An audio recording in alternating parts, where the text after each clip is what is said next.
So Indian cricket team is in South Africa for 3 tests and 3 ODIs. But along with cricket, focus would be on the medical side of things and the safety of players. And to talk about it, we have with us Dr. Shuaib Manjra, who's Chief Medical Officer, Cricket South Africa. Welcome, Doctor. Thank you very much, Shashank, and thank you very much to your listeners, and good morning from South Africa. Okay, let's begin by asking you, how challenging was it to organize such a series in these times when in the past month or so, the cases have been on the rise due to the new Omicron variant? So, I guess it was all smooth sailing until the Omicron variant came about. We were thinking of moving to what we call a managed environment from a biosafe environment.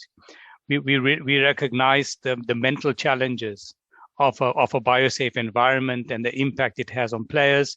So we were kind of slowly moving along to a managed care environment because we were at the end of the third wave.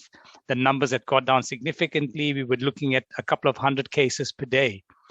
And then Omicron hit us.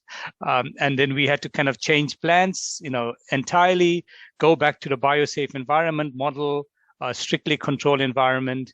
And we had to kind of scramble towards the end and saying, look, we need to kind of look at this tour completely differently. Obviously, there was panic around the world. Europe had closed its borders to us. There were no flights coming in or leaving the country. Obviously, India panicked, quite understandably. They panicked because they saw what was going on around them. It was negotiating with India, seeing what their minimum demands were, meet the conditions that they had, but most importantly, ensure that they were safe and that our team was safe and that we could play cricket. But our primary consideration was safety for all of the teams. So clearly we had to scramble towards the end. And I think it was quite stressful to try and get all of this together, especially when you were at the, a rapidly rising fourth wave, which we haven't seen previously.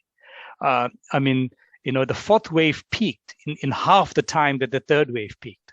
So clearly it was really a highly transmissible variant we were dealing with.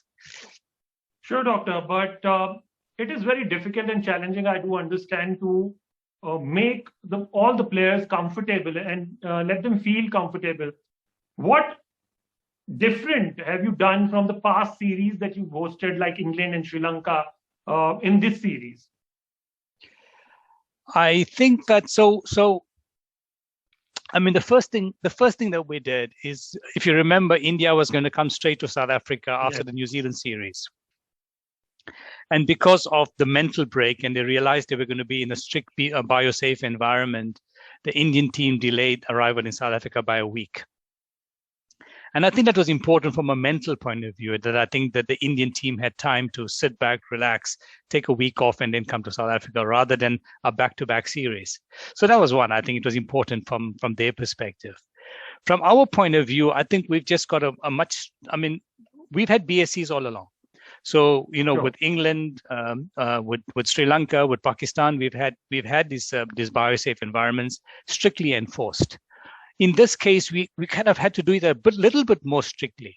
So we started testing the hotel staff, for example. So India's got complete use of an entire hotel, which we've used in previous series. So, for example, when Pakistan were here or when Sri Lanka were here, we used that hotel to house both teams and match officials. Okay. When India's come, we've given them that hotel solely for their use. And it's a wonderful space that it's got open gardens, it's got a lake, all of that. And what we did differently is we started testing the hotel staff, all of whom are living on the premises 14 days out, to ensure that if there were any positives, we could deal with it before India had come.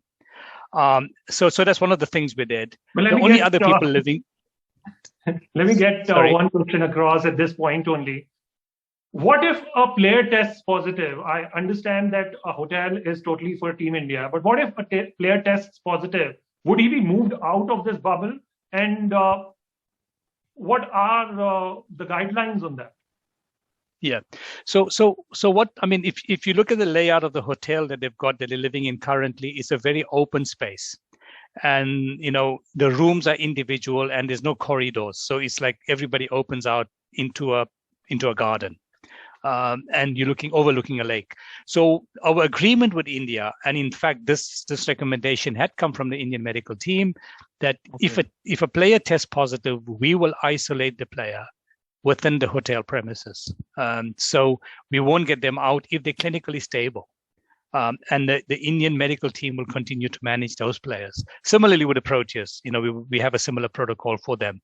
So as far as we're concerned, with a positive case, they would remain in their rooms, their meals will be served in their rooms, and from a medical point of view, they'll be continue to be serviced by their own medical teams. Okay, doctor, but what I understand, you're saying that even if a player is positive, the matches would go ahead as scheduled, and if you could just clarify a bit on the close contact and casual contact guidelines as well. Would they be allowed to play? So one of the premise on which we're basing our protocols now, and I must reinforce the fact that this is a joint kind of consensus between India and ourselves. And in fact, this recommendation had come from the Indian medical team, is that all people within the teams, both teams, are fully vaccinated. And everybody involved in the ecosystem in cricket in South Africa, there's a vaccine mandate. So everybody's vaccinated. On the basis of that, we've agreed that if a player tests positive, then we would isolate that player. The rest of the team would continue playing. If we will continue monitoring them every day for symptoms, and we will COVID test them every single day as well for 7 days. Okay. So the series would continue, training would continue, playing would continue, but we would test and screen players every single day.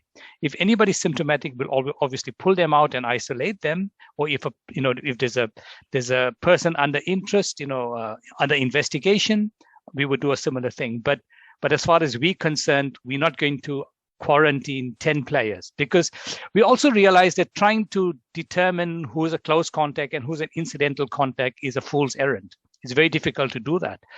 So we would have a much more stricter testing protocol rather than taking people out of the system and ensuring that the tour continues.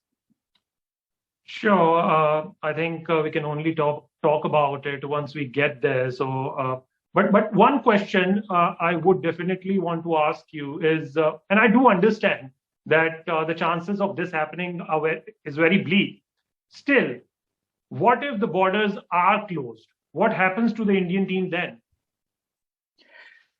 So just let me add something to the previous answer I gave you. There's a ministerial advisory committee in South Africa at the moment who've actually recommended to government that we do away with contact tracing and contact testing and contact isolation. So that's coming from government at the moment. Has this been accepted as well?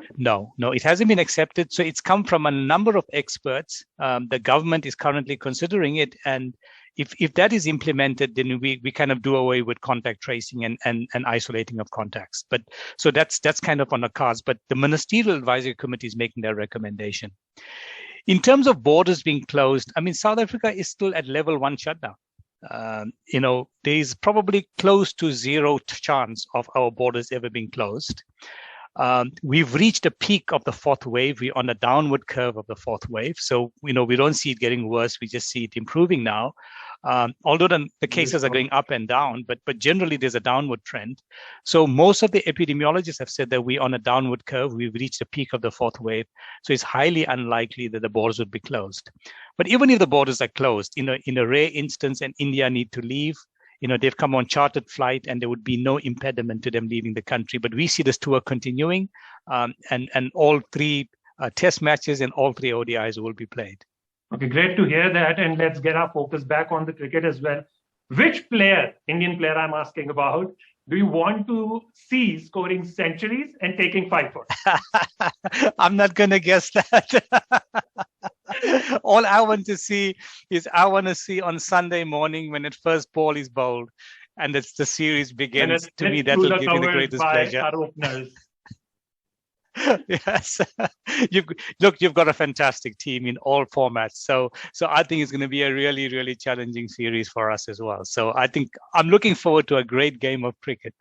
we all are looking forward to it, Doctor. Well, it's a freedom series, and we do hope, and we are very sure that it would be a COVID-free series as well. Pandemic has changed a lot around us over the past 2 years, and never did we think that before such a tournament, such a sporting event, we would be talking to the chief medical officer about the medical aspects of it.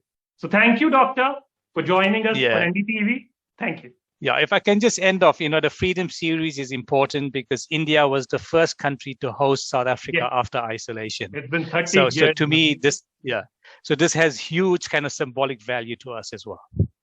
Thank you. Thanks a lot, and wish you and all the players all the very best. Thank you.